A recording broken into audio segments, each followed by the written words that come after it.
दुर्गा या ठिकाणी इतक्या विस्तृत स्वरूपात आणि विचार मांडून जर साजरी करत आहात तर त्यासाठी माविमच्या सर्व समन्वयकांचे किंवा माविमच्या सर्व अधिकाऱ्यांचे एकदा जोरदार टाळ्यांच्या गजरात तुम्ही अभिनंदन. या ठिकाणी परिवर्तनाबद्दल बोलणं खूप सोपं आहे की काहीतरी करायला पाहिजे, पण प्रत्यक्ष परिवर्तनाची वाटचाल ज्यांनी सुरू केली त्या सानवे मॅडम या ठिकाणी बोलल्या. तुम्हाला अगदी खळखळून हसवलं. त्यातला 1% जरी या महिलांनी घेतलं ना तर तरी ह्या जिंकल्या. त्यानंतर पूरण शेट्टीवार मॅडम, अनंत खेत्रे सर आणि या ठिकाणी मी ज्यांच्यामुळे तुमच्या सगळ्यांशी म्हणजे तुम्ही वारंवार बोलवताय मला व्याख्यानाला, वारंवार माझ्यावर विश्वास दाखवताय, तर ते चंद्रशेखर इंगोले सर आणि माझ्या सगळ्याच माविमच्या मैत्रिणी या ठिकाणी सगळ्यांना सस्नेह जय जिजाऊ जय सावित्री. बघा, आज सावित्रीबाई फुले यांची जयंती आहे. तर या महाराष्ट्राच्या मातीमध्ये सिंधू संस्कृतीमध्ये अनेक महिला होऊन गेल्या, त्यांनी महिलांचं कर्तृत्व गाजवलं. मात्र आजही आपल्याला महिला सक्षमीकरणाचे, आजही आपल्याला लिंग समभाव कार्यक्रम घ्यावे लागतात. तर का घ्यावे लागतात तर हे जाणून घेण्यापूर्वी त्या महिलांचा उल्लेख मी करते. या महाराष्ट्राच्या मातीत कृषी तंत्राची निर्मिती करणारी आदराणी निरुती, गौतमाच्या मागे संयमाचा महामेरू बनून उभी टाकलेली राणी यशोधरा, त्यानंतर डोईचा पदर आला खांद्यावर म्हणून कमरेला पदर खोचून या समाजाच्या रूढीवादी समाजाच्या विरोधात उभी टाकणारी संत जनावी असेल, आणि जिच्या खुशीतून या महाराष्ट्राला गुलामीतून मुक्त करणाऱ्या दैवत निर्माण होतं त्या राजमाता राष्ट्रमाता जिजाऊ, ज्यांनी एक नाही तर तब्बल 2 छत्रपती या महाराष्ट्राच्या मातेला दिले, छत्रपती शिवाजी महाराज आणि छत्रपती संभाजीराजे. यानंतर अज्ञान, अंधकार आणि दारिद्र्याच्या कचाट्यात सापडलेल्या समाजात क्रांतीची लाट होणाऱ्या त्या अहिल्याबाई होळकर. बाबासाहेबांनी गुलामीची कबर होती खरी, पण त्यामागे पोलादी पंख बनून उभे ठाकलेल्या माता रमाई, ज्या संसाराच्या चटक्याने भाजून निघाल्या, आपले 3 गोळे त्यांनी मातीत मिसळले, पण त्याची झळ बाबासाहेबांच्या कार्यकर्तृत्वाला लागू दिली नाही, त्या त्यागमूर्ती माता रमाई असेल. आणि ज्यांच्यामुळे आज तुम्ही या ठिकाणी ताठ मानेला बसलेले आहात, विचार मंचावर माझ्या महिला भगिनी या ठिकाणी उपस्थित आहेत आणि त्या विचार मांडू शकत आहेत, ज्यांच्यामुळे पहिली समाजसेविका मुक्ता साळवे घडली, ज्यांच्यामुळे पहिली महिला पत्रकार तानुबाई बिर्जे घडल्या, ज्यांच्यामुळे पहिल्या मुस्लिम मुख्याध्यापिका फातिमा बीबी शेख झाल्या आणि ज्यांच्यामुळे या स्त्रिया क्रांतीची एक मशाल बनून आज उभ्या ठाकलेल्या आहेत, ज्यांच्यामुळे मी सुद्धा या ठिकाणी उभी राहण्यास लायक बनले, त्या क्रांतीज्योती सावित्रीबाई फुले आणि सर्व महानायकांसाठी एकदा जोरदार टाळ्यांचा गजर. आज या ठिकाणी लिंग समभाव चेतना कार्यक्रम आपण राबवत आहोत.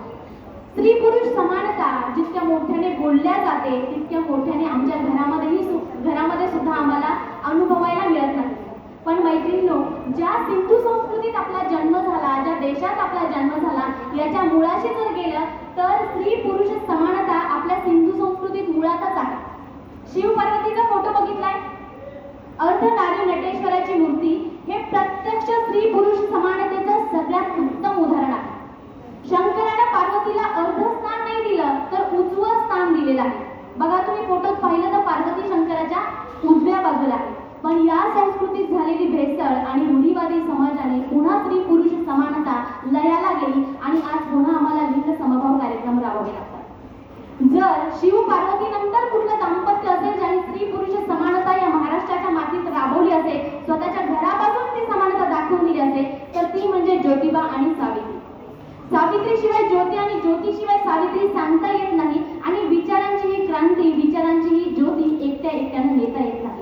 सावित्रीबाई सांगायची तर ज्योतिबा सांगावे लागतील आणि ज्योतिबा सांगायची तर सावित्रीबाई सांगावीच लागेल. स्त्री पुरुष समानतेचं सगळ्यात उत्तम उदाहरण म्हणजे हे दाम्पत्य आहे. बघा, आज नारी शक्ती, नारी मुक्ती याचे नारे लावणाऱ्या महिलांना सुद्धा ज्योतिबाच्या सावित्रीपेक्षा सत्यवानाची सावित्री जरा जास्त जवळची वाटते. आणि आम्ही जितक्या जूनची आतुरतेने वाट बघतो तितकी मात्र आम्ही जानची म्हणजे जानेवारीची वाट अजूनही बघत नाही. का बघत नाही? कारण सावित्रीबाईने काय केलंय तर मुलींसाठी पहिली शाळा काढली. जिथं शाळा आणि कॉलेजाचं पीक हायब्रिड सारखं डोलायला लागलंय, तिथं एक शाळा काढणं म्हणजे काय हो, काय महत्व आम्हाला वाटत असेल त्या शाळेचं. मग भले त्यासाठी सावित्रीबाईंनी दगडगोटे शेण का झेलेना, भलेही त्यासाठी त्यांनी शिव्या का खाईना, भलेही त्यांच्या सासऱ्याने त्या दोघांना नवरा बायकोला घराबाहेर काढून त्यांना स्वतःच्या घरावर तुळशी पत्र ठेवून रस्त्यावर संसार मांडायची का वेळ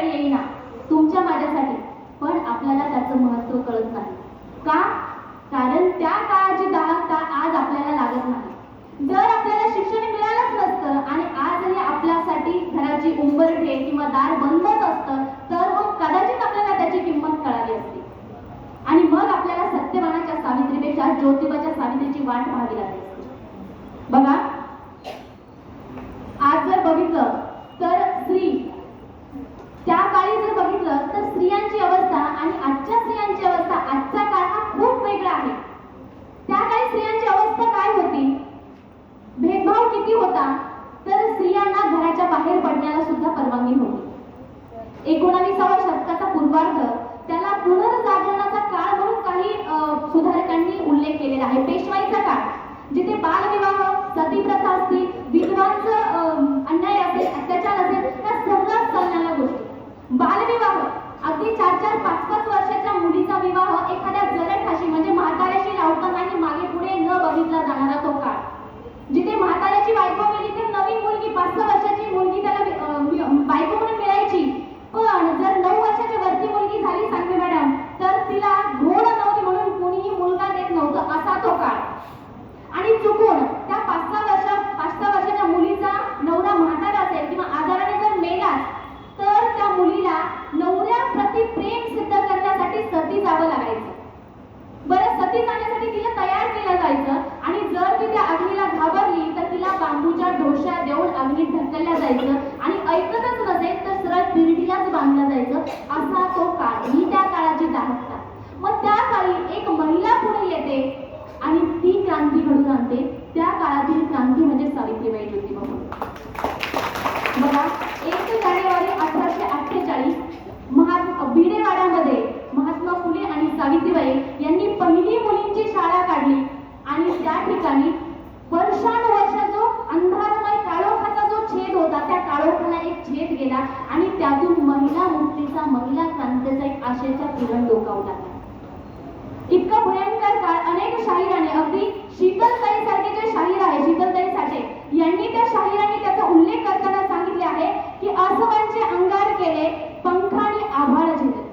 आसवांचं अंगार केलं, पंखांनी आभाळ झेलले, जीर्ण रूढींचे पहाड फोडूनी विद्रोहाचे सुरुंग पेरले.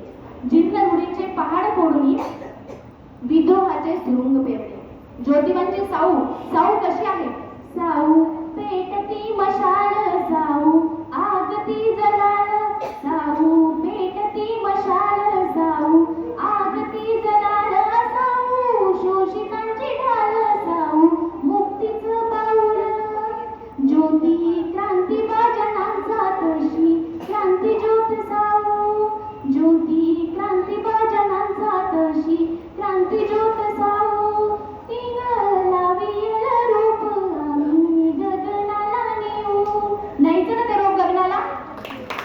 मग ते रोग जर गगनाला न्यायचं असेल तर आधी आम्हाला सावित्रीबाई फुले नेमकं काय होतं ते समजून घ्यावं लागेल. त्यांनी फक्त मुलींची शाळा काढली का? तर नाही. ज्यावेळी अक्षर आळ्याहून मुलीच्या ताटात पडतील आणि अख्खं घर पकडून काढतील, तिचा नवरा मरेल अशी अफवा असताना एकही महिला अक्षर ज्ञान घेत नव्हती, त्यावेळी ज्योतिबांनी स्वतः आपल्या बायकोला शिकवलं आणि सिद्ध करून दाखवलं, बघा मी जिवंत आहे, मी मेलोय का? नाही. मग आम्हाला मुलींची शाळा काढायची आहेत आणि मग मुलींना शिक्षणाची दारं त्यांनी उघडी केली. फक्त मुलींना शिकून ते थांबले का? तर नाही. जानेवारी महिना आहे, हळदी कुंकवाचे वेध लागले, कपाटातल्या साड्या आता बाहेर पडणार आहेत, नवनवीन डबे वगैरे, आपल्याला जावं लागेल वजिराबाद मार्केटला हळदी कुंकवाला काय वाण देता येईल ते बघायला. हळदी कुंकवाचं सीझन आले. पहिलं सामाजिकरित्या मोठ्यात मोठं हळदी कुंकू जर कोणी केलं असेल तर ते सावित्रीबाई फुले यांनी 13 जानेवारी 1852 या दिवशी केलं होतं. पहिलं सामाजिक हळदी कुंकू का केलं होतं त्यांनी? हळदी कुंकू काय वाटलं होतं हळदी कुंकवात?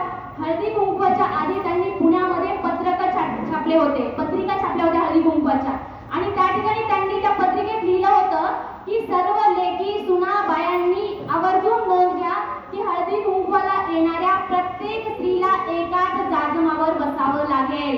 मग ती सवर्ण असो, शूद्र असो की कोणीही असो, तिला एकाच जाजमावर बसावं लागेल. यायचं तर या. इतक्या संख्येने महिला आल्या होत्या की त्या हळदी कुंकवाला 2 ढेपा गुळ आणि 1 पोतं तीळ लागलं होतं. समानतेचा संदेश देणारं पहिलं हळदी कुंकू पुण्यात झालं होतं. आज आमच्याकडे हळदी कुंकू होतं.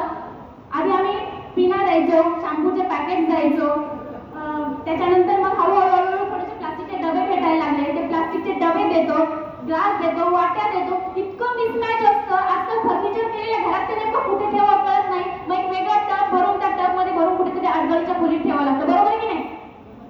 आजकाल तर मग काय त्याचा डब्यांचा उपयोग होत नाही, तर कॉमन हळदी कुंकू कॉलनीचे होतात. मग कॉलनीमध्ये जरा चांगलं गिफ्ट देतात, 50 रुपयाच्या वरचं थोडंफार.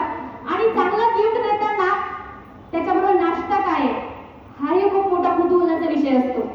मग आता एका कॉलनीवाल्याने हा नाश्ता दिला, हे गिफ्ट दिलं, मग आपण जरा त्यांच्यापेक्षा थोडंसं चांगलं देऊया, आपण त्यांनी हे ड्रेसिंग केलं, आपण जरा वेगळं करूया.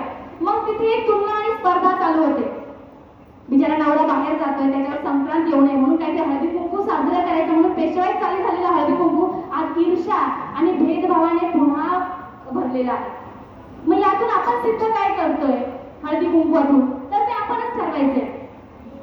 सानवी मॅडम, आम्ही मागे ठरवलं होतं महिलांनी की आमच्या काही मैत्रिणी होत्या, त्यांनी त्यांच्या कॉलनीत आम्हाला बोलवून सांगितलं की आपण जिजाऊ चरित्र, सावित्री चरित्र, हे चरित्रात्मक पुस्तक बसव चरित्र आहे, अगदी 5-5, 10-10 रुपयाला भेटतं. तर हे चरित्र आपण हळदी कुंकवात वाण म्हणून देऊया. त्यावेळेस त्या मीटिंग मध्ये एक महिला होती, ती म्हटली, अरे ह्याने काही महिला खुश थोडी होणार आहे, पुस्तकं देऊन त्याचा काय उपयोग होणार आहे. म्हणजे महिलांना असं काहीतरी द्यायला पाहिजे की त्या खुश झाल्या पाहिजे. तर मी म्हटलं, मी डॉक्टर आहे, माझी कन्सल्टिंग आहे 350 रुपये, आता मला तू किती चांगलं गिफ्ट देशील की मी खुश होईल. महिलांना खुश करण्यासाठी हळदी कुंकू नसतं, त्यातून आपल्याला जर काहीतरी करता आलं, काहीतरी चांगला संदेश देता आला तर ते खरं हळदी कुंकू होईल. बरं, या ठिकाणी मावीम काम करते महिलांच्या आर्थिक सक्षमीकरणासाठी, आर्थिक रोजगार सुद्धा देते. म्हणजे फक्त बोलायचंच भात आणि बोलायची कढी असं नाहीये, प्रत्यक्ष काम करताना मी मावीमच्या सर्वांना पाहिलेलं आहे. अगदी तपासणी शिबिरांमध्ये सुद्धा त्यांची तळमळ मी पाहिलेली आहे. तर बघा, असंच सावित्रीबाईंनी सुद्धा महिला सेवा मंडळाची पहिली स्थापना केली आणि त्याच्या धर्तीवरच अनेक बचत गट आहे, अनेक महिला सेवा मंडळ आहे. पण पहिलं महिला सेवा मंडळ पुण्यामध्ये सावित्रीबाईंनी चालू केलेलं होतं. पहिला बचत गट सुद्धा सावित्रीबाईंनी चालू केलेला होता आणि त्याच्या अध्यक्ष त्यावेळी मिस्टर जोन्स कलेक्टर होते पुण्याचे, त्यांच्या बायकोला त्यांनी केला होता आणि स्वतः सावित्रीबाई सचिव झाल्या होत्या. पद भोगण्यासाठी सुद्धा त्यांनी कुठलीही संस्था किंवा कुठलंही महामंडळ काढलेलं नव्हतं. तर बघा, तर त्या महिला सेवा मंडळाने काय केलं, फक्त हळदी कुंकवाचे कार्यक्रम केले का? नाही, महिलांना बचत गट चालू केले. खादी ग्रामोद्योग पहिला सावित्रीबाई फुलेंच्या महिला मंडळाने केलाय. महात्मा गांधींच्या 75 वर्ष आधी खादीचा उद्योग सावित्रीबाई फुलेंच्या महिला मंडळाने केलाय. रजाया असतील, रजाया बनवून असेल, सूत बनवून असेल, ही कामं त्यांनी केलेली आहे. आर्थिकरित्या सक्षम सावित्रीबाई आणि ज्योतिबा हे बोलके समाज सुधारक नव्हते, तर ते करते समाज सुधारक होते. त्या काळामध्ये अस्पृश्य महिलांना किंवा अस्पृश्यांना पिण्यासाठी पाण्याचं कुंड नव्हतं, त्याकडे जनावरांना पिण्यासाठी पाण्याचं रस्त्यावर कुंड होती, पण अस्पृश्य समजल्या जाणाऱ्या समाजाला पिण्याच्या पाण्यावर स्पर्श करता येत नव्हतं. म्हणजे जनावरांपेक्षाही भयंकर अवस्था यांची होती. तर त्यावेळेस त्या उन्हामध्ये पाणी वाढवं मायबाप ही हाक ज्यावेळेस सावित्रीबाईंच्या कानावर पडली, तर त्याच दिवशी त्यांनी आपलं स्वतःचं विहीर स्वतःच्या मालकीची विहीर सर्वांसाठी खुली केली, प्रत्यक्ष कृती करत होत्या. आता सावित्रीबाईंवर सांगायचं झालं तर खूप गोष्टी आहेत की इथे खरं तर हे व्यासपीठ कमी पडेल, हे विचारमंच कमी पडेल, इतका मोठा त्यांचा इतिहास आहे. त्यांच्याबद्दल सांगायचं झालं तर महत्वाचे काही उल्लेख मी त्या ठिकाणी करते. आज स्त्री पुरुष समानतेवर बोलल्या जाते, तर स्त्री पुरुष समानता खरंच आज आहे का? सो कॉल मॉडर्न ड्रेस घातलेल्या महिला ज्यावेळेस हॉस्पिटलमध्ये येतात आणि मला विचारतात, मॅडम आम्हाला एक मुलगी आहे, मुलगा होण्यासाठी ते काहीतरी कुसंवन विधी का काय असतो, तो करता येईल का हो, तुमच्याकडे होते का हो ट्रीटमेंट? आज विज्ञानाने सिद्ध केलेलं आहे की मुलगा मुलगी स्त्रीवर अवलंबून नाहीये, तिच्याकडे एक फॅक्टरच आहे, XY माणसाकडे आहे, नवऱ्यावर अवलंबून आहे, तरी सुद्धा महिला येतात आणि विचारतात. मग आपण खरंच पुरोगामी आहोत का? बरं, एखाद्या वेळेला मुलबाळ होत नसेल तर त्या ठिकाणी लगेच दुसरं लग्न करण्यासाठी रेटा दिला जातो की आता कमीत कमी मुलाबाळासाठी तरी नवऱ्याचं दुसरं लग्न लावण्यासाठी पत्नीने परवानगी द्यायची. आणि पतीही महाभाग बरेच असे भेटलेले आहेत, असे पाहिलेले आहेत मी की ठीक आहे मॅडम, मी करतो दुसरं लग्न पण हिला सोडत नाही, असेही काही महाभाग असतात. म्हणजे लग्नाला तयार होतात का? तर मुलाबाळासाठी, आपलं वंश पुढे चालण्यासाठी आपल्याला मुलाबाळाची गरज आहे. मग आपण खरंच पुरोगामी आहोत का फेक पुरोगामी आहोत? खरंच आधुनिक आहोत का? मॉडर्न आहोत का? बघा, सावित्रीबाई आणि ज्योतिबा 20-22 वर्ष लग्नाला झाले होते, मुलबाळ होत नाही. हे गोविंदरावांच्या लक्षात आलं, ज्योतिबांच्या लक्षात आलं. गोविंदराव म्हणजे ज्योतिबांचे वडील, त्यांनी ज्योतिबांच्या मागे परत आपला ठेका धरला की बाबा मुलबाळासाठी तरी दुसरं लग्न कर, कर, आपण सावित्रीला काही सोडणार नाही, पण तू दुसरं लग्न कर. ज्योतिबा काही ऐकत नाही, म्हणून त्यांनी सावित्रीबाईंना तयार केलं की तू ज्योतिबाला समजाव दुसरं लग्न करायला. सावित्रीबाई जरी ते ऐकायला तयार नाही, मग त्यांनी एक मीटिंग ठरवली घरामध्ये, फॅमिलियर मीटिंग. सासू सासरे, सावित्रीबाईंचे भाऊ सगळे आले गोविंदरावांच्या घरी. गोविंदराव बसलेले, सगुणाबाई गोविंदरावांच्या आत्या, ज्योतिबांच्या आत्या सगळे बसलेले. आणि त्या ठिकाणी विषय चालू झाला की आता ज्योतिबांचं दुसरं लग्न करायचं आहे. सावित्री सुद्धा तयार झालेली आहे. आता ज्योतिबांना दुसरं लग्न करण्याशिवाय भाग नाही.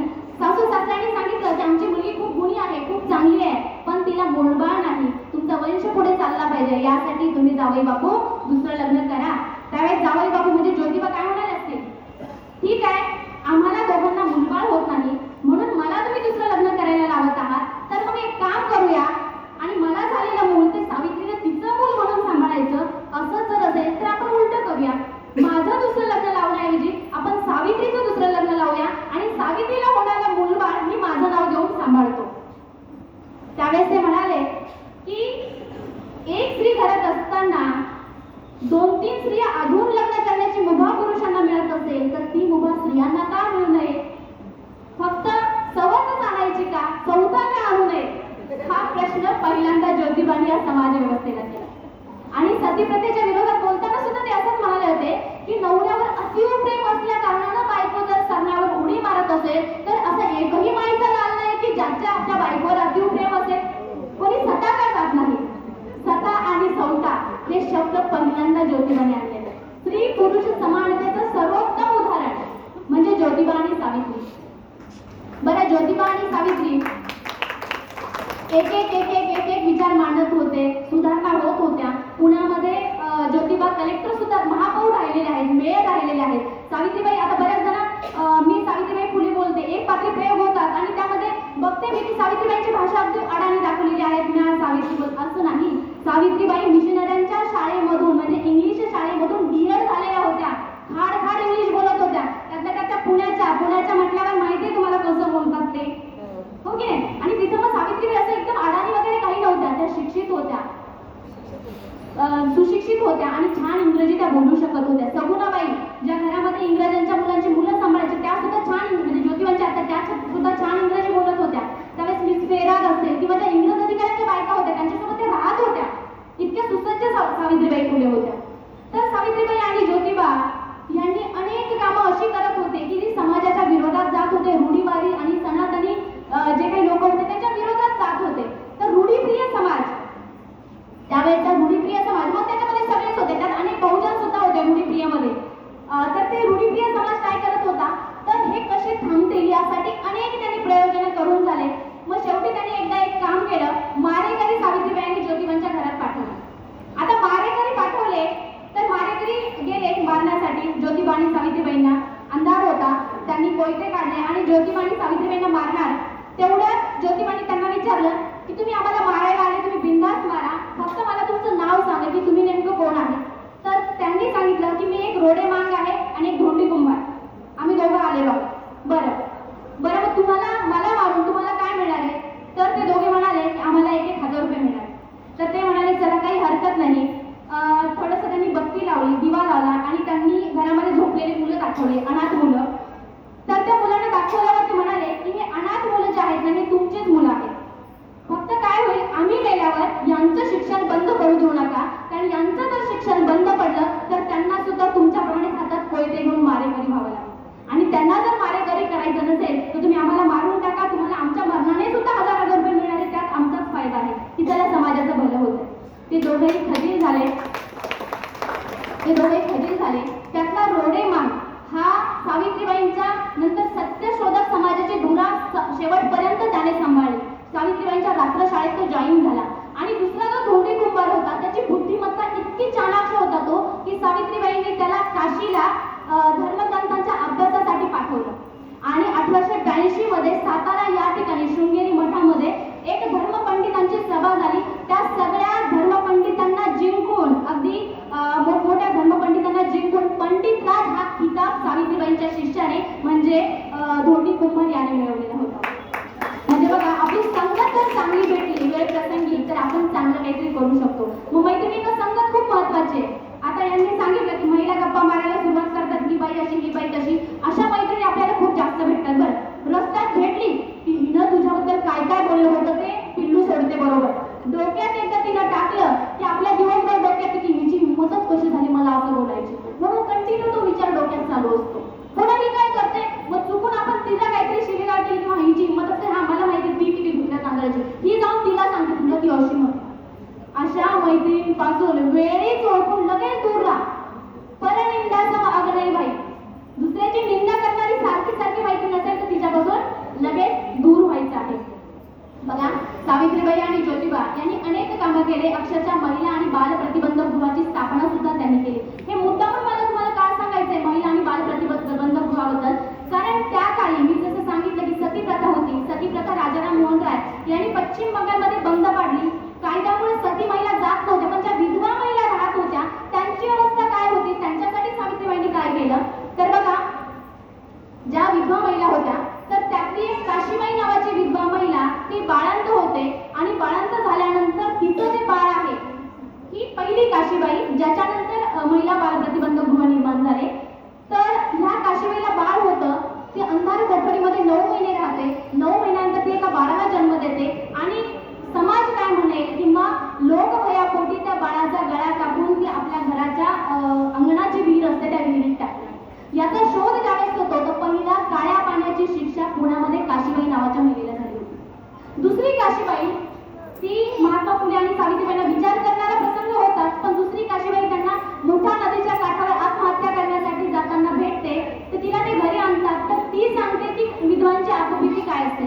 तर ती ज्यावेळेस सांगते सावित्रीबाईंनी ज्योतिबांना की विधवा महिलांची परिस्थिती अशी आहे की एक तर खूप कमी वयामध्ये विधवा झालेल्या, त्यांना काही कळतही नाही, लग्न काय असतं हे कळण्याआधीच त्या विधवा झालेल्या असतात. तर अशांची जवळच्या नातेवाईकांकडनं फसवणूक केल्या जाते आणि यामध्ये त्या जर गरोदर राहिल्या तर मग त्यांना अंधार कोठडीत 9 महिने राहावं लागतं आणि जे बाळंत झाल्यानंतर बाळ असतं तर ते बाजेच्या ठावेखाली किंवा त्याचा गळा कापून त्याला मारून टाकलं जातं, जेणेकरून समाजामध्ये या समाजामध्ये ताठ मानेला राहता येईल. असं कळल्यानंतर ज्योतिबांनी काय केलं असेल, पुणेरी पाटी आपल्याला माहिती प्रसिद्ध असतात. त्यात एक पाटी त्यावेळी प्रसिद्ध झाली होती की ज्या कोणी विधवा महिला फसवून किंवा त्यांचं पाऊल चुकीचं पडून त्या गरोदर राहत असतील तर त्यांनी आमच्या इथे येऊन आपल्या माहेरपणी समजून त्या ठिकाणी बाळंत व्हावं आणि आपलं मूल सोडून निनावी निघून जावं.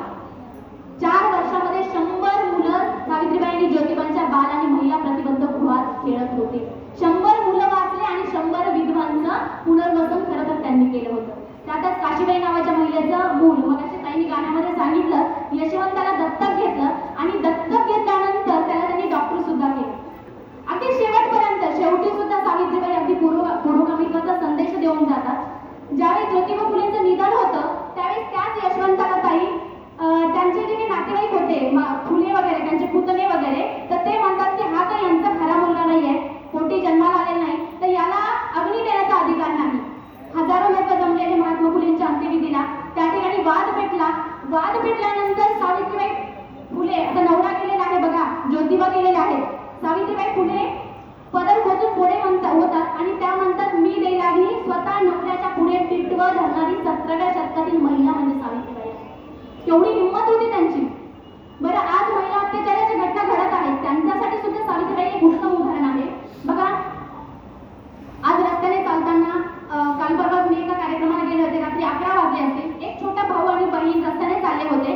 भाऊ अगदी 2-3 वर्षाचा असेल आणि बहीण एक 6-7 वर्षाची तरी असेल.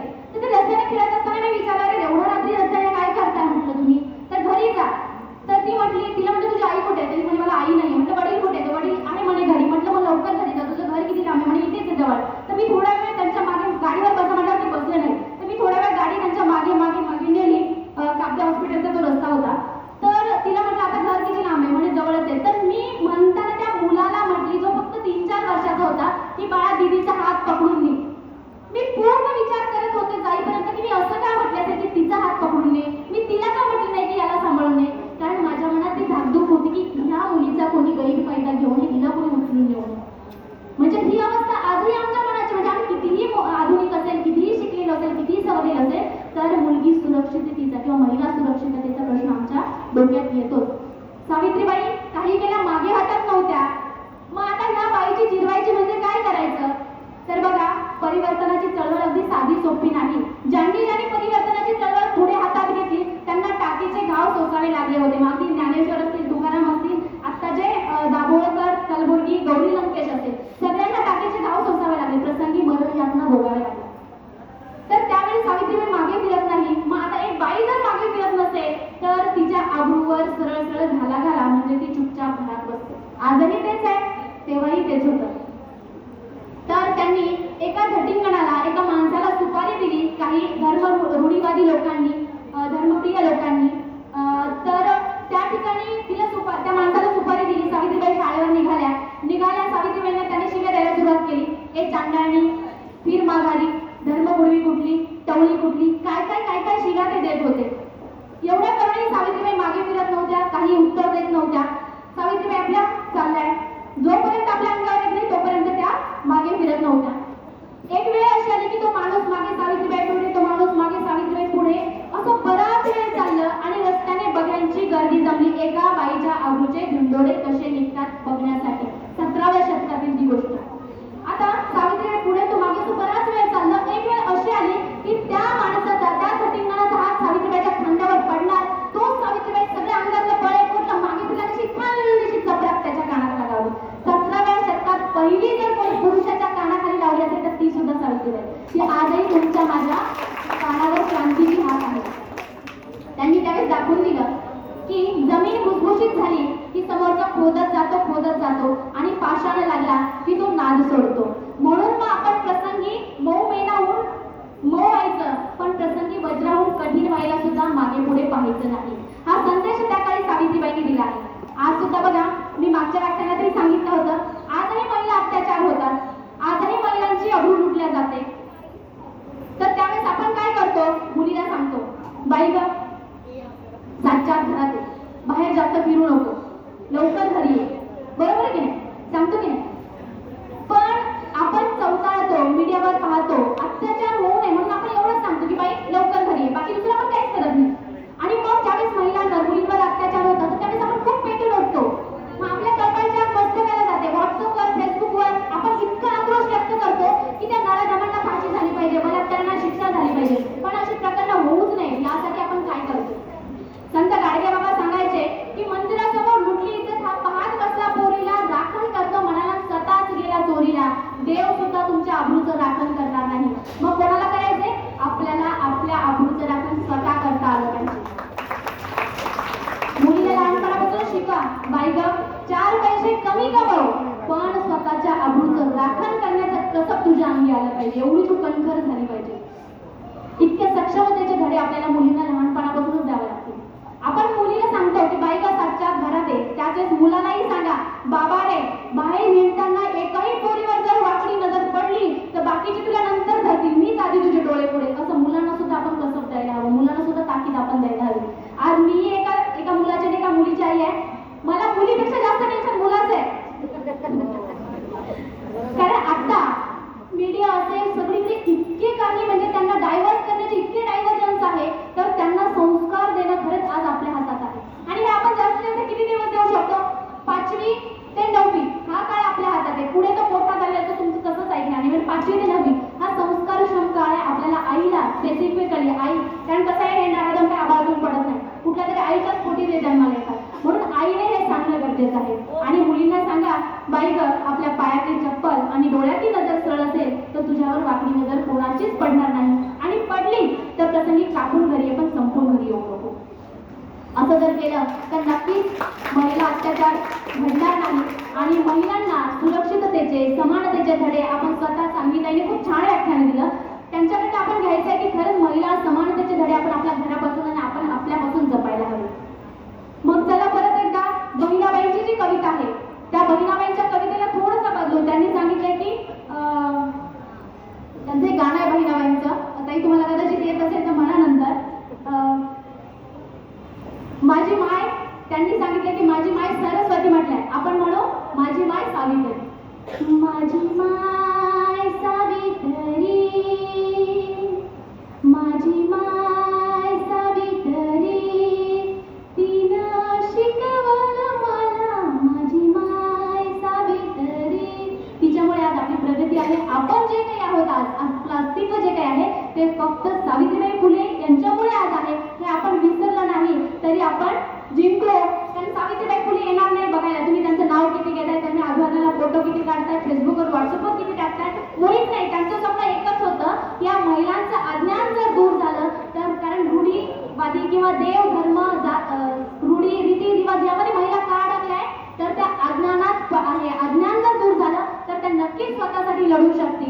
जिच्या हाती पाळण्याची दोरी ती जगाला उतारी म्हणतात, पण जिच्या हाती जर शिक्षणाची दोरी दिली तर तो झोका अगदी योग्य दिशेला झेपावेल आणि ती दिशा आणि दशा ठरवण्याचं काम आज आपल्याला करायचंय.